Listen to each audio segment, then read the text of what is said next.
გამარჯობა, მოგესალმებით. როგორც მოგეხსენებათ, ყოველი სასესიო კვირის ორშაბათს ჩვენ ტრადიციულად მრავალსურს ხმას ვატარებთ ხოლმე.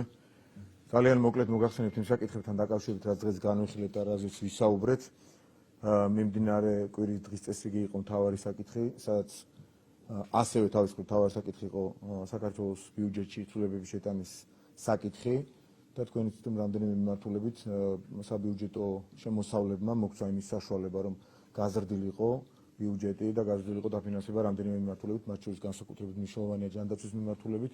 უამრავი პროექტის დაფინანსება შეძლებს ჯანდაცვის სამინისტრო, რაც ჩვენი მოქალაქეების სხვადასხვა საჭიროებისამებრ დაფინანსებაში აისახება საბოლოო ჯამში და უამრავი ადამიანის სიცოცხლეს და ჯანმრთელობას დააზღვევს და გადაარჩენს. ასევე შინაგან საქმეთა სამინისტროს, თავდაცვის სამინისტროს მიმართულებით, ასევე განათლების სამინისტროს ინფრასტრუქტურულ პროექტებზე დაიხარჯება ეს თანხები და საერთო ჯამში ბუნებრივია ჩვენი მხარდაჭერა ექნება ამ პოზიტიურ სიახლეს, რაც წარმოდგენილი იქნა საქართველოს მთავრობის მიერ საქართველოს პარლამენტში. ასევე ვისაუბრეთ შეკრების და მანიფესტაციების კანონზე, რომელსაც საქართველოს პარლამენტი მიმდინარე კვირაში განიხილავს და ამ საკითხზე თუ იქნება კითხვები, ბუნებრივია პასუხს გაგცემ დეტალურად. ასევე ჰქონდა საუბარი დღევანდელ ბრიფინგთან დაკავშირებით, რომელიც გამართა სახელმწიფო უსაფრთხოების სამსახურმა. ჩვენ ვიცით, რომ რამდენიმე დღის წინ ჰქონდა ასევე ახალი ინფორმაცია იმასთან დაკავშირებით, რომ საქართველოში იგეგმებოდა გარკვეული ღონისძიებები, რიბილად რომ ვთქვათ, ამის შესახებ სახელმწიფო უსაფრთხოების სამსახურმა გვამცნო და შეგვიძლია ვთქვათ თამამად, რომ ნახევარი, რაც გავიგეთ ჩვენ იმ დღევანდელი, ანუ დღევანდელზე ავსაუბრობ წინა ბრიფინგიდან, უკვე გამართლდა, ახდა, როგორც იტყვიან, მიუხედავად იმისა, რომ ჩვენი ოპონენტები ღლიცინსაც კი ასე ვთქვათ, უკაცრავად ამ გამოთქმის არიშურებდნენ ამ ახალი ინფორმაციის მისამართით, მაგრამ უკვე ვნახეთ, რომ დიახ, ახალგაზრდების მონაწილეობით ჩატარდა ტრენინგები უცხოური დაფინანსებით და ამისი ავტორები და შემოქმედები იყვნენ ორგანიზაცია კანვასის წარმომადგენლები, რომლებიც ასევე დასახელებულები იყვნენ სახელმწიფო უსაფრთხოების სამსახურის წინა ბრიფინგის ტექსტში. მეორე ნახევარი უკვე არის ამ გეგმის აღსრულება, რასაც ქართული სახელმწიფო შემდგარი და შემთხვევით არ ვამბობ ამ სიტყვას, ქართული სახელმწიფო არ დაუშვებს და შესაბამისი უწყებები მზად არიან იმ გამოწვევებზე სათანადო პასუხის გასაცემად, რა გამოწვევებსაც გარედან თუ შიგნიდან ის ადამიანები გვახვევენ, რომლებსაც განზრახული აქვთ, რომ საქართველოში შეიცვალოს ხელისუფლება ძალადობრივი გზით, რადგან ისინი ფიქრობენ, რომ ჩვეულებრივი დემოკრატიული, ლეგიტიმური, ანუ არჩევნების გზით საქართველოში დღეს ხელისუფლების შეცვლა ქართულ ოპოზიციას არ შეუძლია, ამიტომ ფიქრობენ ისინი, რომ შეცვალონ ხელისუფლება ძალადობრივი გზით და უმთავრეს ამის შემდეგ მიზანს წარმოადგენს საქართველოს მეორე ფრონტად ქცევა. ქართული შემდგარი სახელმწიფო ამას არ დაუშვებს და ქართული საზოგადოება და მისი რეალობის აღქმა, ხარდაჭერა და ეროვნული ინტერესებიდან გამომდინარე ფიქრი, თითოეული მოქალაქის, რომელიც ობიექტურად ფიქრობს ასეთ საკითხებზე და განსაკუთრებით ეროვნულ და სახელმწიფოების საკითხებზე არ დაუშვებს და არის იმის საფუძველი, რომ ასე მყარად ილაპარაკოს მმართველმა გუნდმა. რაც შეეხება დანარჩენ საკითხებს, მე შემიძლია თქვენს კითხვებზე უპასუხო.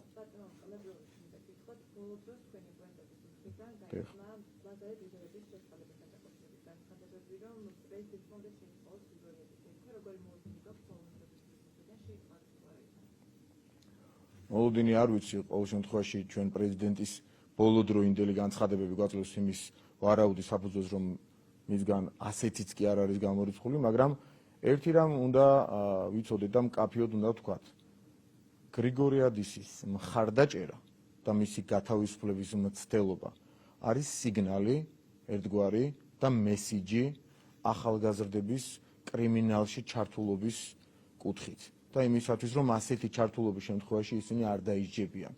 აი ეს სიგნალი უნდა რომ გააგზავნოს იმ მავნებლურმა ძალამ, რომელსაც საქართველოში ოპოზიცია ქვია და საქართველოს ოპოზიციის მთლიან სპექტრს, რა თქმა უნდა, არ ვეხები რადიკალურ ოპოზიციას, ომისა და ღალატის პარტიის წარმომადგენლებს გულისხმობ ამაში და უნდათ მათ გაუგზავნონ სიგნალი ახალგაზრდებს, რომლებსაც ცდილობენ რაღაც ტყუილებზე დაფუძნებული აღქმებით ჩართონ საპროტესტო მოძრაობებში და ამ მუხტის აწევაში მათ შეუწყონ ხელი, ანუ ახალგაზრდები და არაზმონ ამისათვის და შესაბამისად სიგნალი და მესიჯი გაუშვან მათთან, რომ იმ შემთხვევაშიც კი თუ ადამიანი პოლიციელის ცოცხლად დაწვას მოინდომებს, მოლოტოვის კოქტეილს გამოიყენებს პროტესტის გამოხატვის ფორმად, ამ შემთხვევაშიც კი შესაძლებელია ეს ადამიანი თავისუფლებაში იყოს და თუ ამას საქართველოს პრეზიდენტი უზრუნველყოფს, ბუნებრივია ისიც თანამონაწილე იქნება ამ სიგნალის თუ მესიჯის გაშვებისა ახალგაზრდობაში.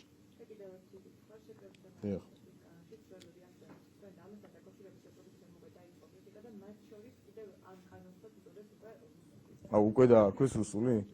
მე უნდა მეთქვა, მეპასუხა თქვენთვის, რომ ამ კანონს ხوار დაარქმევ რუსულს მეთქი დაველოდოთ და თურმე გაუსწრიათ უკვე მოვლენებისთვის. რაც არ მოწონთ არგუმენტები, სადაც არ აქვთ და სადაც განსაკუთრებული ინტერესი აქვთ, ეს ადამიანები იმ კანონებს უკვე დაიწყეს და არქმევენ რუსულ კანონს.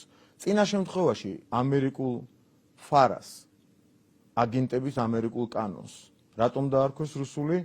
დღეს ირკვევა ეს ყველაფერი. აი დღევანდელი მოცემულობა რაც ხდება. თურმე ამხელს იმას, აგერ უნახეთ რაც ხდება, ამხელს იმას თუ რატომ იყო ასეთი გააფთხრებული ბრძოლა ამერიკული კანონის წინააღმდეგ და რატომ იყო უდიდესი მცდელობა არ მხოლოდ ქვეყნის შიგნიდან, რომ მას რუსული კანონი დარქმეოდა, ამერიკულ კანონს, აგენტების კანონს. იმიტომ რომ უცხოური დაფინანსებით ჩატარებული აი ესეთი ტრენინგები, რომელიც წინა დღეებში ჩატარდა, არ ყოფილიყო მხილებული თუ ვისი დაფინანსებით ტარდებოდა. და ჩვენ ვნახეთ ეს კონკრეტული მაგალითები ამ დღეებში და აი ამისათვის იბრძოდნენ სწორედ, რომ დაფინანსების წყარო არ გამჟღავნებულიყო, მაგრამ კონკრეტულ შემთხვევებში დაფინანსების წყაროები მჟღავნდება და ეს არის ძალიან ცუდი. ამიტომ ამბობ ჩვენ, რომ ნებისმიერმა ორგანიზაციამ, მათ შორის ჩვენი მეგობარი და სტრატეგიული პარტნიორი ქვეყნის ისეთმა ავტორიტეტულმა თავის მხრივ ორგანიზაციამ, როგორც არის USAID, მკაფიო განმარტებები უნდა გააკეთოს ამასთან დაკავშირებით. მკაფიო განმარტებები ვერ მოვისმინეთ, ამის ნაცვლად მე სპეციალურად გავხაზე მოვისმინეთ, გადაჭარბების გარეშე ვთქვათ და ამის იქით აღარ წავალ, იმიტომ რომ ჩვენ მაინც ვფრთხილდებით რაღაცეებს, სინიკური განცხადება. მაგალითად იმის შესახებ, რომ თურმე ჩვენ რაც მოვისმინეთ ის ტექსტი კი არ ყოფილა და რევოლუციის მზადება კი არ ყოფილა ახალგაზრდების. ყოფილა რა? კანონთან თანამშრომლობით ტრენინგები ჩაუტარდა დედებს, რომლებიც ბავშვთა ონკოლოგიური დაავადებების მკურნალობის გაუმჯობესებას ითხოვენ და იმ პირებს, რომლებიც ხანდაზმული მოქალაქეების უფლებებს უწევენ ადვოკატირებას. თუ ეს მოცემულობა მართალია, მაშინ ჩვენ ვართ მტყუანები და ჩვენ საქართველოს ყველა მოქალაქეს დღესაც ვნახეთ იმ ჩანაწერებში. მოგვეჩვენა ეს ყველაფერი, იქ არ ყოფილა რევოლუციაზე საუბარი, არ ყოფილა რევოლუციის პრაქტიკულ გაზიარებაზე, რევოლუციის გამოცდილების გაზიარებაზე არ ყოფილა, ახალგაზრდების ჩართულობაზე არ ყოფილა საუბარი, რომ დასაკარგი არაფერი აქვთ. როგორ უნდა აიღონ პარლამენტი, ამაზე კი არ ყოფილა საუბარი. საუბარი საქართველოს მოქალაქეებს გვეუბნებიან, რომ იყო ბავშვთა ონკოლოგიური დაავადების მკურნალობაზე, ამის გაუმჯობესებაზე, ამ მოთხოვნებზე, ამასთან დაკავშირებულ მოთხოვნებზე და ხანდაზმული მოქალაქეების უფლებების ადვოკატირებას და არა იმაზე, რაც მოვისმინეთ. აი ამ დონის ცინიზმი მივიღეთ დღეს სამწუხაროდ და როდესაც საუბარია ჩვენს მეგობარზე, დიახ, ჩვენ თვალი უნდა გავუსწოროთ სიმართლეს და უნდა ვთქვათ, რომ ჩვენი მეგობრები ამ შემთხვევაში არ არიან მართლები. ჩვენ ამ დისკუსიაში შევდივართ და ვითხოვთ ჩვენი მეგობრებისგან განსაკუთრებით, მათგან უფრო, მეგობრისგან უფრო გვაქვს მოთხოვნის უფლება, რომ კონკრეტული განმარტება, რატომ აფინანსებდნენ რევოლუციურ, ძალისმიერ რევოლუციურ მოდელს და მის ტრენინგებს საქართველოში, ამაზე გაგვცემ პასუხი. თუმცა, ასევე გვაქვს ძალიან ცუდი და მწარე გამოცდილება, ამ ქვეყანას აქვს ძალიან ცუდი გამოცდილება, როგორც 2020 წლიდან მოყოლებული ერთ-ერთი მაგალითი შეიძლება მოვიტანოთ, დღეს შალვა პაპუაშვილმა განაცხადა ამის შესახებ და დავეთანხმები, ბუნებრივია 2020 წელს ისვედის ხელმძღვანელმა. იმ ისვედის, რომელმაც გააყალბა პარალელური დათვლის მონაცემები. პირდაპირ ეთერში ნიკა გვარამიასთან აღიარა, რომ ამის შესახებ ძალიან მალე აი ამ გაყალბებიდან შეცდომიდან, როგორც ისინი თავად უწოდებენ, საქმის კურსში იყო USAID. და თავად USAID-ის ბორდის წარმომადგენლები აცხადებენ, რომ გაცილებით გვიან გაიგეს ამის შესახებ. ანუ დაახლოებით 1 თვის განმავლობაში USAID-ის წარმომადგენლებმა იცოდნენ ამ გაყალბების მათი თქმით, კი ბატონო, შეცდომის შესახებ და ამის შესახებ საქართველოს მოსახლეობას არაფერი, ერთი სიტყვაც არ უთხრეს, წარმოიდგინეთ. მაშინ როდესაც არჩევნებთან დაკავშირებით ცესკოსთან, პარლამენტთან და თბილისის ქუჩებში საკმაოდ მწვავე პროტესტი მიმდინარეობდა. ამ დროს, აი ამ პროტესტის ფონზე USAID-ის წარმომადგენლები თურმე უმალავდნენ ისვედის ხელმძღვანელის განმარტებით. იმას, რომ ისვედის მონაცემები, პარალელური დათვლის მონაცემები იყო არასწორი. ამასთან დაკავშირებითაც კი დღემდე ამის შესახებ ჩვენ განმარტებები არ მიგვიღია, რაც არის სამწუხარო და დღევანდელ განცხადებასთან ერთად შემაშფოთებელი და ძალიან მოკლედ. უნდა ვთქვათ, ვინც სპეციალურად წამოვიღეს ჩანაწერები იმისათვის, რომ თუ რაიმე კითხვა გაჩნდება, სიტყვასიტყვით უპასუხოთ თქვენს და საზოგადოების კითხვებს, ვინც აპროტესტებს კანონ პროექტს, რომელზეც დღეს ქონდა საუბარი მანიფესტაციების შესახებ, შეგვიძლია პირდაპირ ყოველგვარი მოკიდვის გარშე თქვათ, ის არის თანამზრახველი იმ გეგმისა, რომელიც რამდენიმე დღის წინ სახელმწიფო უსაფრთხოების სამსახურმა ამხილა და რომლის დიდი ნაწილი უკვე დადასტურდა დღევანდელი გამოქვეყნებული მასალებით.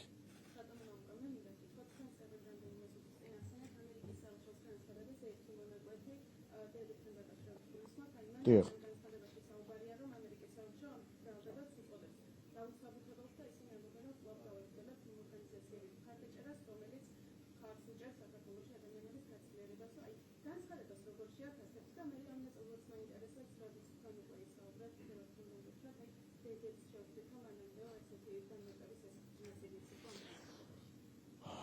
ქართული საზოგადოება უსამართლობას არასწორ ინფორმაციებს არ აიტანს.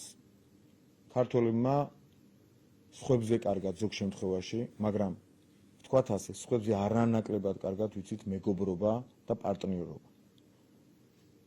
საქართველოს კურსი არის ის, რაც წერია დავალების სახით სახელმწიფო ინსტიტუტების მიმართ საქართველოს კონსტიტუციაში. ეს არის დასავლური კურსი. ეს არის ევროპული ოჯახის უფასოვანი წევრობის სურვილი, რომელიც აუცილებლად განხორციელდება.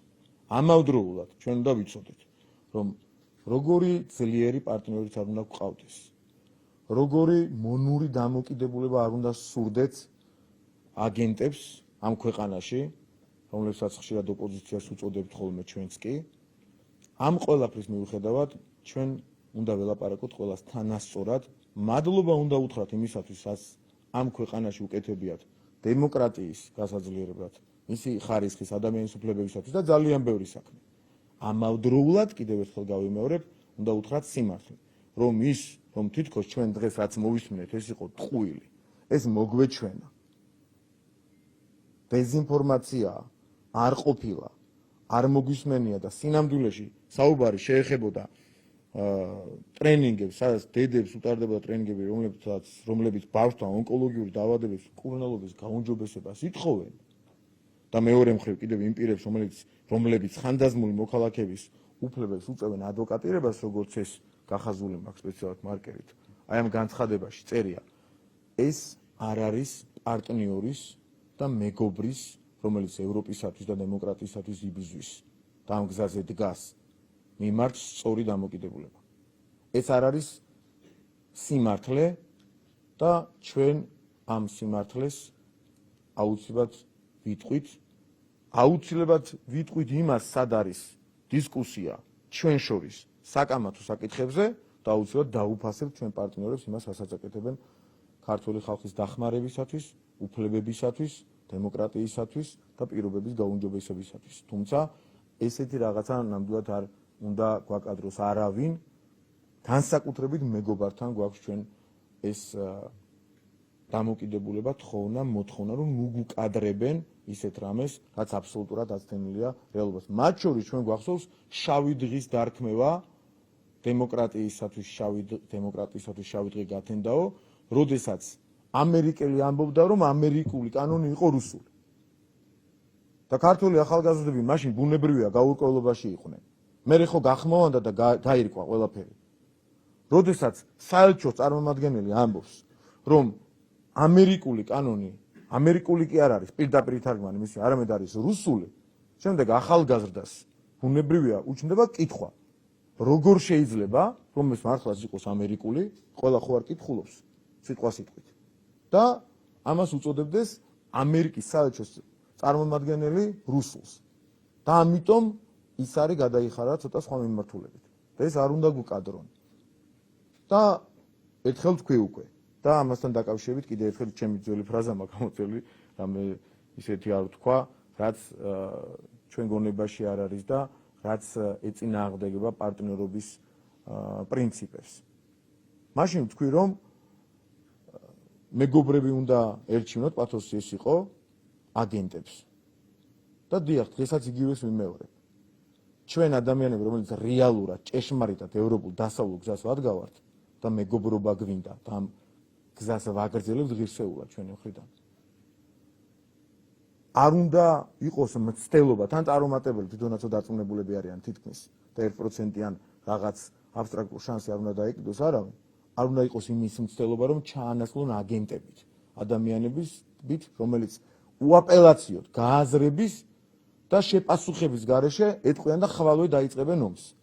ამით საქართველოს ხელისუფლება ასეთი ხალხით ვერ ჩანაცვლდება და ამიტომ არის, რომ იმ უტოპიურ რევოლუციებს გეგმავენ, რომელსაც ბუნებრივია არ უწერია შესრულება და ახსნება იქიდან გამომდინარე, რომ ქართველი ხალხი ამ ყველაფრის წყარო. თუ ქართველი ხალხი არ მოინდომებს, ვერანაირი ცვლილება მით უმეტეს აგენტურის და ომის მიმართულებით ვერ მოხდება.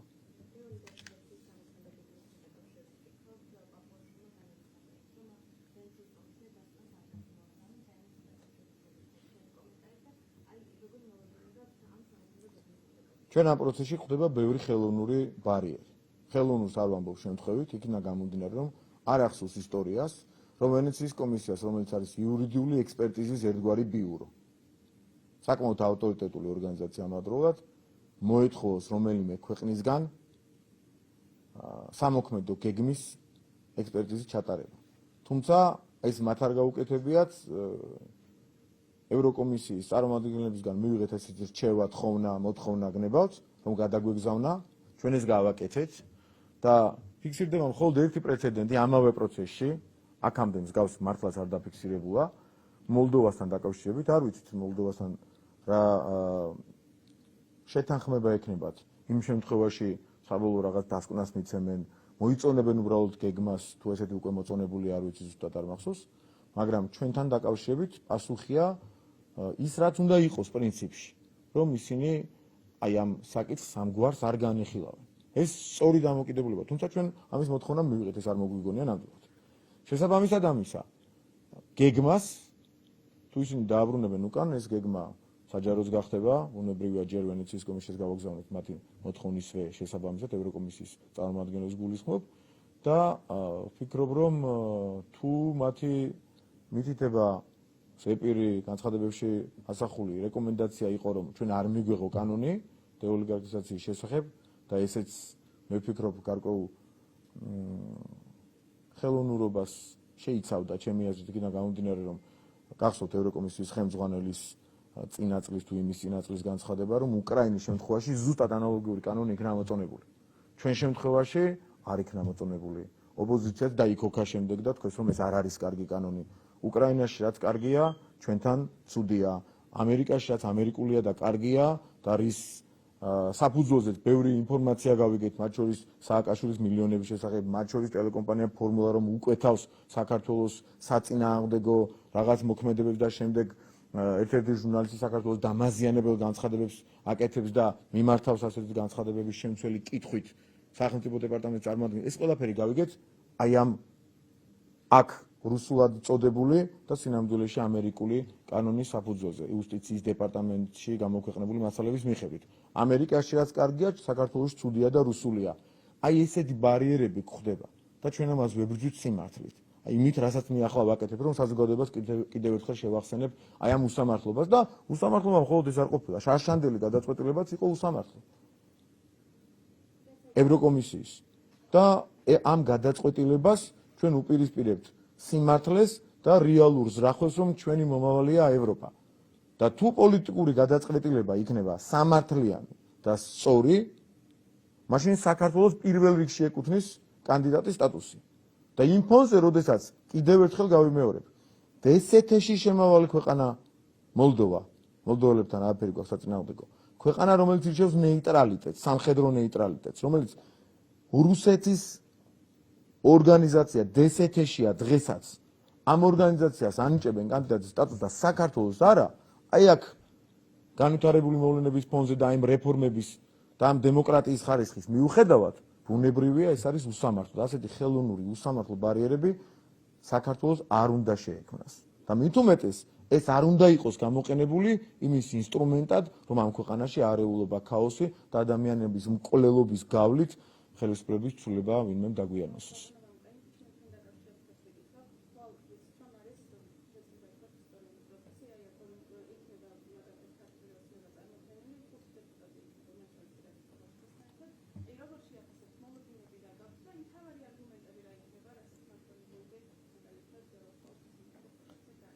თავიდან თქვენი ნებართვით ოდნავი გადახვევა ხაბატონის სალომე, როგორც მივხვდით, თუ ეს სწორი ინფორმაციაა, რადგან არ მიდის ბელგიაში მიდიოდა, ხო? ბელგიაში მიდის პროცესი. ასე გამოდის, ხო? და შემეშინდა ბრწყალებში, რომ კონსტიტუციური დავის ფარგლებში არ დაჩაგროს ირაკლი ყობახიძე.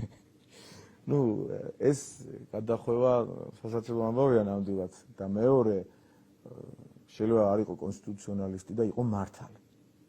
არც მართალი რო არ ხარ, შენი შანსები რისიტოლია, ნულიც ბევრია ალბათ, ნულს ქვემოთაა ხო შანსები.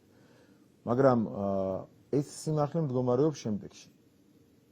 ბოლო დღეების განმავლობაში ჩვენ ნახეთ სპეკულაციური მესიჯი, რომ კი 52 მუხს არავინ ეხება, იმიტომ რომ იქ მართლა წერია, რომ საქართველოს პრეზიდენტი წარმომადგენლობით უფლებამოსილების ქვეყნის ფარგლებს გარეთ ასრულებს მხოლოდ და მხოლოდ მთავრობის თანხმობით. ამას ვერავინ დაავს. ამ მოცემულობას ვერავინ მართლა წერია კონსტიტუციაში და რა ქნან ეხლა და მოიგონეს რომ დათქმა 78 ბოლო მუხლი რაც არის ჩვენი კონსტიტუციით, ყველა სახელმწიფო ინსტიტუტი თავისუფლებამოსილების ფარგლებში ვალდებულია ყველა ზომა მიიღოს ევროპულ ინტეგრაციის უზრუნველსაყოფად, ხო? და აქტოვებენ მთავარ ფრაზას. ეს მთავარი ფრაზა არის თავისუფლებამოსილების ფარგლებში. ეს ფრაზა რომ არ ეწერო, შემთხვევით კი არ წერია. საერთოდ დაირეოდა ყველაფერი. ჟურნალისტი მაგალითად გადაწყვეტდა პოლიციის საქმე გააკეთოს, პოლიციელი გადაწყვეტდა ექიმის საქმე გააკეთოს, პრეზიდენტი გადაწყვეტდა მთავრობის საქმე გააკეთოს, მთავრობა გადაწყვეტდა პრეზიდენტის ან პარლამენტის საქმე გააკეთოს. მთავრობაში მიიღოს მაშინ კანონები, მიიღოს მთავრობა მიხეთ, დღეს ხო შეიკრიბა მთავრობა. მიიღოს ირაკლი ღარიბაშვილმა კანონი და ვერ დაწერს კარგ კანონს. თუ საქართველოს აწინააღმდეგო კანონს დაწერს, რატო არ იღებს მთავრობა კანონებს? იმიტომ რომ არ არის მისი კომპეტენცია. აი ასეთ პრიმიტიულ დონეზე გვიწევს ახსნა რაღაცას. ჩვენ რატო არ ვიღებთ პრაქტიკულ გადაწყვეტილებას? რატო არ ვაშენებთ პარლამენტი ავტობანს? ცუდია რომ ერთი კარგი ავტობანი ავაშენოთ ჩვენც? რატო არ ვაკეთებთ ამას? იმიტომ რომ ჩვენი საქმე კანონების მიღება, პოლიტიკის კეთება. და უკვე მარაზმში გადავდივართ, რომ ვერ გავარკვიეთ, ვერც ოპოზიცია და ვერც ზოგიერთი პარტნიორი ქვეყნის წარმომადგენელი დეპუტატი, ევროდეპუტატი რო ეწოდება. იმაში რომ ეს არ არის პრეზიდენტის საქმე, თუ სპეციალურად ნებართვას არ მიცემს ამ უფლებამოსილების განსახორციელებას საქართველოს მთავრობა. აი ესეთ პრიმიტიულ საკითხებზე გვიწევს და ამაზე უნდა იდაონ ეხლა საკონსტიტუციო სასამართლოში და რა უნდა თქვა ძალიან მაინტერესებს. ერთადერთი წინასწარ გეტყვით, იქნება პოლიტიკური სპეკულაცია მხოლოდ. სამართლებრივ საკითხს გარანტიას გაძლევს წინასწარ ერთ სიტყვას პრეზიდენტი და მისი მხარე ვერ იტყვის. სამართლებრივ არგუმენტს ვერ წარმოადგენენ. ოდნავ რელევანტურს გარანტიას გაძლევთ, იმიტომ რომ ასეთი რელევანტური არგუმენტი ბუნებაში არ არსებობს, ვერ მოიფიქრებ რომ გინდოდეს. უბრალოდ საცდელი მოდელირებული ნაცებიდან გადმოყვა ჩვენ, ხო ეს სიტყვა, მოდელირებული პროცესი რომ გააკეთოთ, ვერ მოიფიქრებთ ოდნავ რელევანტურ არგუმენტს, რითი შეიძლება გაამართლოს პრეზიდენტის ეს აქცელი კონსტიტუციურად სწორად. ვერაფრით. იქნება პოლიტიკური მესიჯები და პოლიტიკური სპეკულაცია, რომ რაღაცა ნაწილმა საზოგადოების დაიჯეროს ის სისულელი, რასაც ისინი ლაპარაკობენ. ეს არის ხვალინდელი დღის მოლოდინი. ამიტომ ბუნებრივია ირაკლი ყობახიძე და სხვა ჩვენი წარმომადგენლები, რომლებსაც ოფიციალური წმუნება მიეცათ საქართველოს პარლამენტის უმრავლესობისგან, ჩვენგან წარადგენენ თან მართლები არიან და თან კვალიფიციურები, მეორე მხარეს მართლები არ არიან და კვალიფიკაციაზე ლაპარაკს თავი დავარქვით.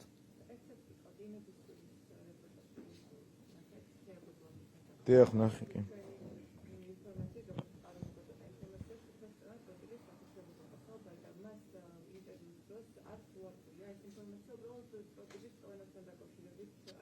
ეს რატო გააკეთა ჩემი მე არა ვარ ამ სფეროში მცოდნე ადამიანი, კომპეტენტური, მაგრამ ნებისმიერი ჩვენგანს აქ ვინც ვართ ოპერატორები, ჟურნალისტები, ჩემი საზოგადოება რომელიც ახლა გვისმენს, კომპეტენციის დონეზე რაც შეგვიძლია ვთქვათ, 500 ტონა ტროტილი არის ძალიან ბევრი, ეს ყველა მიცის. და მისი აფეთქება ტყიბულის შახში რას გამოიწვევდა, ამისი გარანტიის დადება როგორც მე ვიცი, შეიძლება ვწდები. არავის შეეძლო. ექსპერიმენტის ამიტომ ერქვა, რომ ეს იქნება და 3.5-იანი მაგნიტუდის მიწისძვრა თუ 4 ან 4.5 და ამ შემთხვევაში უკვე იქ შახს დაანგრევდა თუ ტყიბულს მიაყოლებდა, ეს ალბათ არავინ იცოდა, ამიტომ ეწინააღმდეგებოდა ყველა და ამას და შეეწინააღმდეგნენ შემდეგ აზიის ქვეყნები, ჩვენი მეზობელი ქვეყნები, სომხეთი, აზერბაიჯანი და როგორც ვიცი, დღემდე ეს ექსპერიმენტი არ ჩატარებულა არც ერთ ქვეყანაში, იმიტომ რომ ამან შეიძლება ექსპერიმენტი ქვია. გამოიწვიოს ნგრევაც კი. ამისი ეჭვია. თუმცა შეიძლება ხა მეცნიერ დონეზე ეს ვერავინ და არ ვიცი. არა ვარ კომპეტენტური და უბრალოდ ვარაუდს გამოთქვა. მაგრამ 500 ტონა ტროტილი არის ძალიან ბევრი. თუ ის როგორც მინიმუმ იმას უზრუნველყოფდა, რომ 3.5-იანი მაგნიტუდის მიწისძვრა უნდა გამოეწვია, გამოვიდნენ სპეციალისტები და თქვან რა შედეგი დადგებოდა იმ შემთხვევაში თუ ექსპერიმენტი აი ამ პროგნოზს კი არ გაამართლებდა, არამედ ცოტა გადაზედმეტებული მოხდებოდა, პროგნოზისგან გადახვევა მოხდებოდა, ცოტა მეტი რამ, ცოტა ზედმეტი მოვიდოდათ. და ამას რისკავდა ქალბატონი თეა მაშინ, როდესაც ამერიკული ექსპერიმენტი იყო და თავად ამერიკის საელჩო ამბობდა, რომ ეს სულ რეზონანსს გამოიწვევს, არ გავაკეთოთ და ეს მაინც უკაცრავად ჯარგონის და აწვებოდა ამას. ბატონო? არაფერი მიზანი არ ვიცი. ეს რო გააკეთო და შენი ქვეყანა საექსპერიმენტო ქვეყანად რომ აქციო, ეს არის სიმბოლური მიდგომა და სიმბოლიზმია იმასთან დაკავშირებით, როგორ საექსპერიმენტო ქვეყნად უყურებენ ისინი ყველა ჩვენი რადიკალური ოპოზიციის წარმომადგენლები ამ ქვეყანას. საექსპერიმენტო იმდენად, რამდენადაც მათი ზრახვების, ასრულების და გეგმების შესრულების შემთხვევაში ამ ქვეყანას რა მოუვა არავინ იცის. უფრო მეტად ვიცით, ომში ჩაერთვება. მაგრამ ამ ომის შედეგი ალბათ ადვილი წარმოსადგენია და ეს ექსპერიმენტალურად თუ ეს მოხდება და თუ არ მოხდება კიდე ჯანდაბას. დაახლოებით ასეთი დამოკიდებულება აქვს. ასეთი დამოკიდებულება საკუთარი ქვეყნის მიმართ არის დამაზიანებელი და დამღუპელი, როცა ექსპერიმენტს ატარებს საკუთარ ქვეყანაში და ამისთვის იბრძვი და ყველა რომ გეუბნება რომ მოდი ამას თავი დავანებო და შენ მაინც ამას მიყვები ბოლომდე, უკვე შენი განწყობა შენი ქვეყნის მიმართ გასაგებია და მარტივად აღსაქმელია ყველასთვის.